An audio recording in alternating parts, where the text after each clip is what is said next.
turned off the highway and we're now in Felsenthal National Wildlife Refuge. I got here a little later than I wanted to. I was hoping to catch sunrise on the water, but I'll have to try for that next time. Should be at the access in less than 15 minutes. Definitely looking forward to a day on the water. So this is the access for Shallow Lake. As you can see, the water's glass smooth. We've got wood ducks flying. Beautiful morning. Let me get the canoe off, get loaded up, and I'll take off.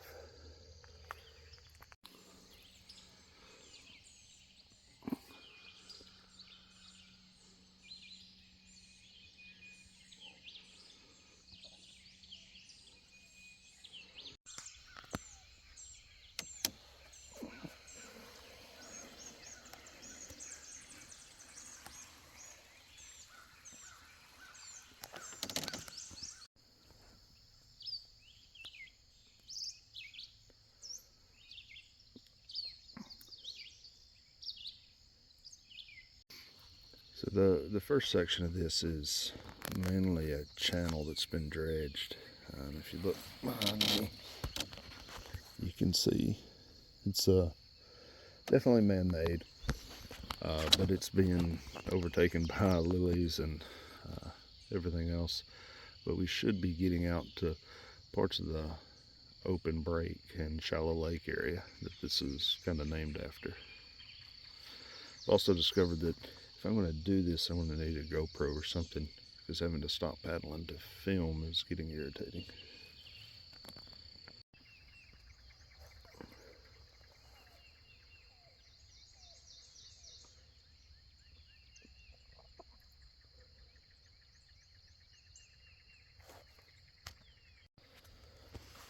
Now we're in the open parts of Felsenthal.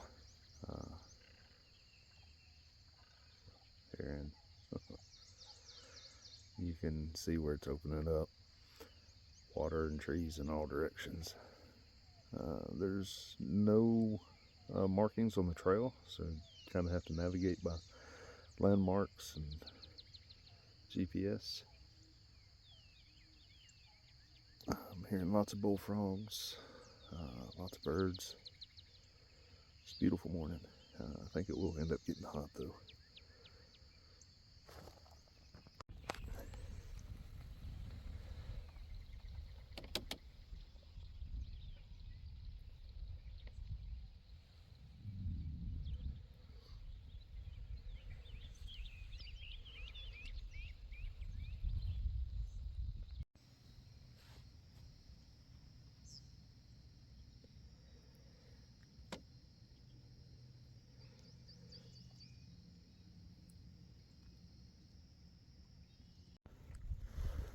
So we've opened up into deeper water. I say deeper. It's still pretty shallow. And over here, you see all the lily pads. It's probably less than 18 inches deep. The wind's picked up a little bit. It's blowing out of the south. Helping me now, but it'll make the return a little bit aggravating. You can see the cypress trees kind of mark the channel of an old riverbed, but the dead trees on the left, that is the other side of it. So I don't know, it's only 60 feet wide. And I'm kind of sticking to that channel. Should start to get shallower on both sides pretty soon. They maintain the level in this area due to its Felsenthal Lock and Dam to maintain the water levels for the Washita River for barge traffic. Doesn't see much traffic now, but they are required by law to keep the water levels fairly stable. And instead of having a flood-prone region, we end up with this really unique wetland.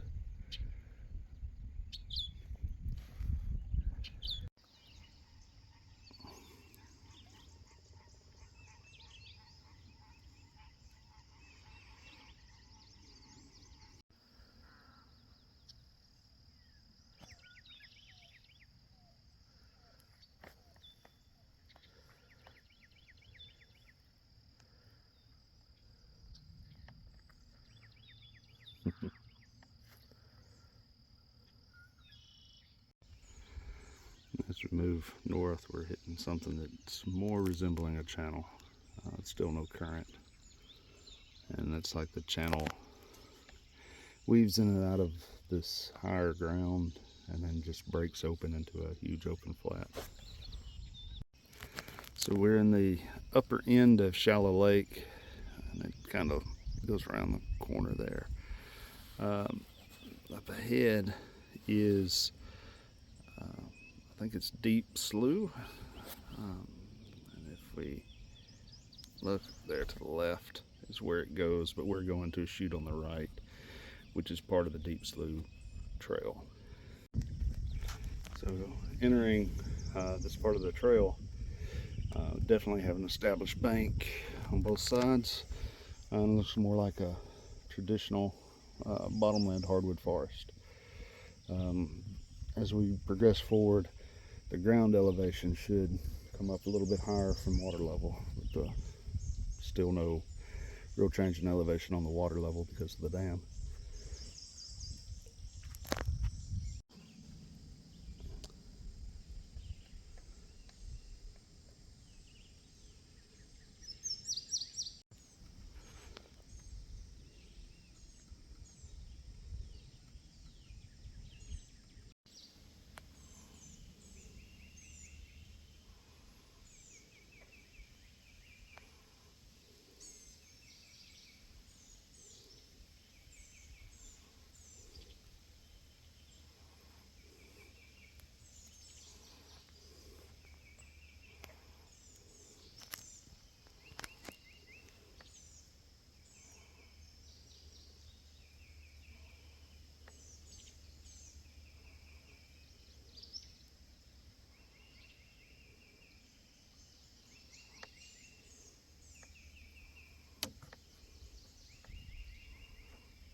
Starting to hear the hum of cars, so I know I'm on the end of this first leg of the trip.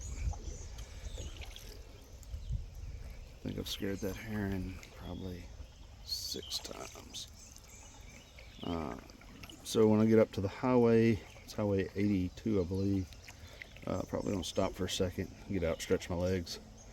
The next leg is going to be really boring because it's going to have a highway on one side, and I'm going to be going through the bar pit from where they built up the road, and then I'll start back south if the wind's going to let me. There she goes again. Man, they're pretty.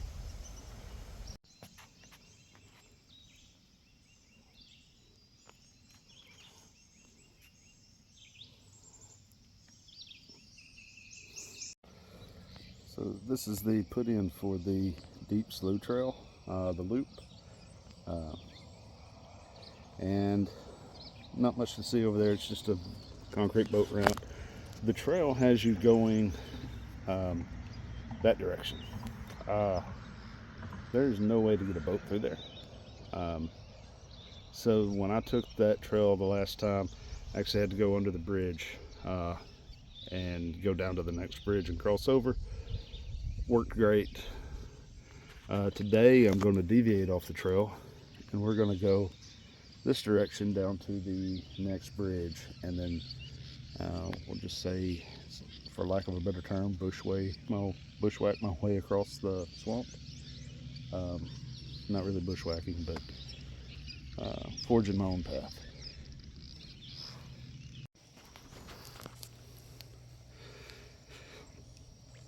While it may look pretty, this is the part I'm not looking forward to. It's just going to be a sunny slog straight east along the highway for almost a mile before I turn back and get away from the highway again.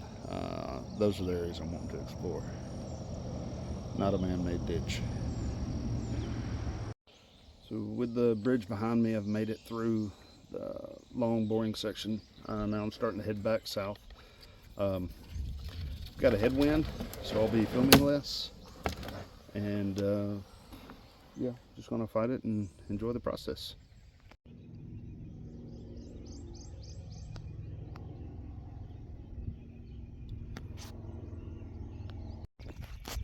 So here we are on the upper end of open break. Oops, sorry. The wind isn't terrible, but it's bad enough. As soon as I stop paddling, I'm sideways. Still an enjoyable trip, still beautiful places, lots of wildlife, mainly birds. It's a great trip though.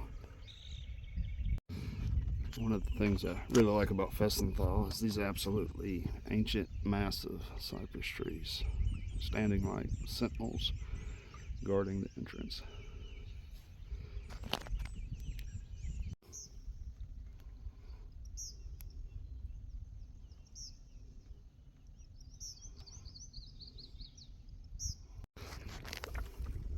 So we've made it to the, I guess we'll call it the heart of open break, and I've got to go way over there. So open water with the wind against you is every canoeist's favorite thing to do. So I'm gonna get me a drink of water and start paddling. So I made it across open break, or the main part of the open break, and then ahead of me it changes out to more of a lily pad break, so I'm gonna have to pick my way through that, and we've probably got maybe a mile and a half left on our loop. So there is a distinct channel in the lily pads that meanders through.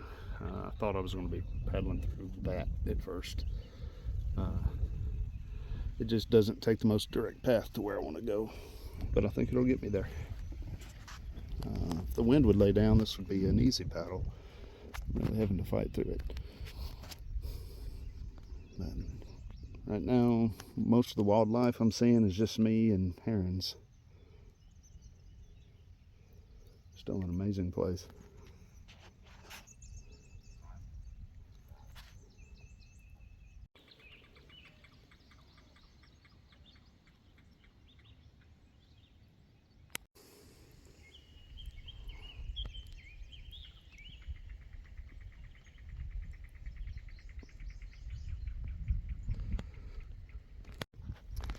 So I'm leaving open break, going through a small, we'll call it a pass, that should tie me back into shallow lake. And then from there, I'll be back to my Jeep. That last section definitely broke a sweat, having to fight the wind.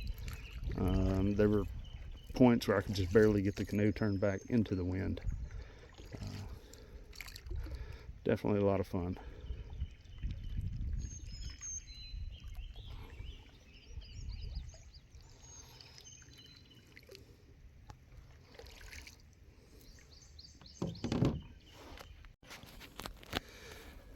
Alright, I'm off the lake. I'm back in the original canal. And this morning when I got out of the canal into the lake, it was beautiful. And now coming back to the canal is beautiful because there is no wind. The last third of this trip has been an absolute slog fighting the wind. It's worth it, but I'm tired. Just get to this canal and I'll be back to the Jeep and then on the way home. So got off the water, got loaded. In short, it was an amazing trip. Lots of wildlife, but about, I don't know, 8 o'clock, most of the wildlife pretty much stopped moving with the exception of your cranes. Lots of birds. Didn't see very many snakes, kind of surprised me. Got to see one broad-banded water snake. That was about it. Lots of fish, lots of gar. It really would be a great place to fish. I was just going 10 miles in a canoe trying to get done before lunch, which I did achieve. but that's just too much to try and fish while you're paddling that far. The last leg, when I got from the open break back to the shallow lake takeout, was almost all wind in my face. It wasn't white capping, but some of the waves were just starting to break over, and if I stopped paddling I was sideways and losing ground, so I really couldn't take a break. Kind of sore. Maybe that'll get me out of chores this afternoon, we'll see. On my way home, time to spend some time with the wife and the kids. I enjoyed my trip. I don't know how much I enjoyed videoing pieces of it. I enjoy taking photos better, I think, but we'll see how this goes. I'll try and put it together, and see if I like it. With that, enjoy your day.